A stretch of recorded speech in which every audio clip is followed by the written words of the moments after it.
एक अमेरिकी लड़की ने टिकटॉक पर खीरे का दूध निकालने की एक वीडियो पोस्ट की है और उसकी इस वीडियो ने सोशल मीडिया प्लेटफॉर्म पर धूम मचा रखी है।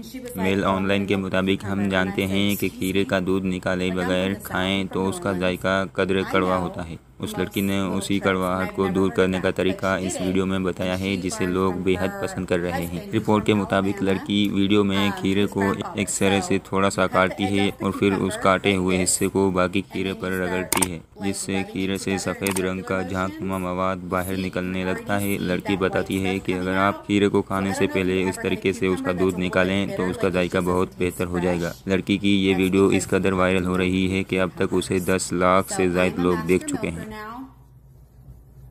Look at all that bitterness coming out. So this cucumber is going to taste so fresh now. Look at that. Isn't that gross? Looks like cheese.